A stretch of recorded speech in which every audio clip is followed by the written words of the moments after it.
ఒక గురువు గారు శిష్యులు చెబుతారు, నాయన ప్రతిరోజు భగవద్గీత చదువు, నిష్టగా చదవాలి. ఒకే గురువు గారు మీకు చెప్పిన ఆటలు పాటిస్తాను గురువు గారు అని వెళ్తారు. ఇక్కడ నాకు డిస్టర్బ్ చేస్తారు.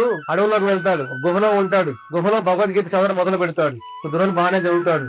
తర్వాత పొద్దున్న చూస్తే కొన్ని పేజీలు మిస్ అయి ఉంటాయి. ఎలుగు తినేసి ఉంటుంది కొన్ని పేజీలు. అతను చూసి అయ్యో ఇదేది ఎలుగు తినేసిందే, మనం ఏం చేయాలి ఇప్పుడు? సరే ఎలుగు బాధ ఎక్కువైపోతుంది, పిల్లిని తెచ్చుకుందాం, పిల్లి ఎలుగు బాధ తగ్గిపోతుంది మనకు అని వెళ్ళి ఒక పిల్లిని పట్టుకొని వస్తాడు. రేపు భగవద్గీత నిష్టగా చదువుతాం గురువు గారు చెప్పారు. మనం పిల్లిని తీసుకొని వస్తాడు, బానే ఉంది, ఎలుక బాధ తగ్గిపోతుంది. రెండో తర పిల్లి మ్యావ్ ఏడుస్తూ ఉంటుంది. పిల్లికి ఏం కావాలి?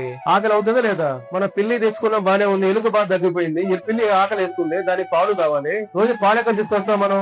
సరే ఊరికి వెళ్దాం. ఊరికి వెళ్ళి ఎవరైనా ధనవంతులు అడుగుదాం. అతను సాధు రూపంలో ఉంటాడు కదా, సాధువులు చూసి చాలా గౌరవిస్తారు కూడా. సరే ఒక ఆవును దానంగా ఇస్తారు అతనికి. రోజు అతను ఆవును అట్లా మంచిగా గడ్డి ఎంత వేసి పాలు పితికి ఆ పిల్లికి కొద్దిగా పోస్తాడు, తనుకు దాగుతాడు, బాగా చూద్దామని అనుకుంటాడు. ఇదేమిటయ్యా రోజు మన ఆవుందనే పై సమయం అంతా అయిపోతుంది, గడ్డి కూడా ఆవు చూసుకోవడేమిటి, మన సమయం దొరకట్లేదు, కాబట్టి ఆవు చూసుకున్న వ్యక్తి కావాలి మనకు అని ఒక ఆవును చూసుకునే వ్యక్తిని పట్టుకొని వస్తాడు. అయ్యా రోజు నువ్వు ఆవును చూసుకో, గడ్డి తీసుకోరా, పాలు పితుకు, నువ్వు కొనిదా నా కొడుకుని పెట్టు, ఆ పిల్లి కొని పోయి. ఒక మనిషి చూసి అతను మంచిగా రోజు ఆవుని పూజ చేసుకుని పనులు చేసుకుంటాడు. అతనికి ఆహారం కావాలి కదా, ఇదేమిటిది అతనికి పెట్టాలి, ఆవుకు పెట్టాలి, పిల్లికి పెట్టాలి, మన పరిస్థితి ఎలా అయిపోయింది అని మళ్ళీ ఊర్లోకి వెళ్లి ధనవంతులు అడుగుతారు, ఏమయ్యా నాకు కొద్దిగా భూమి ఏదైనా దానం చేయండి.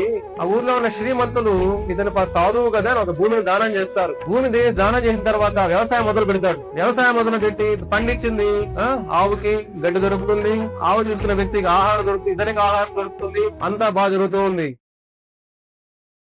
Like, share and subscribe to HKM Hindupur channel.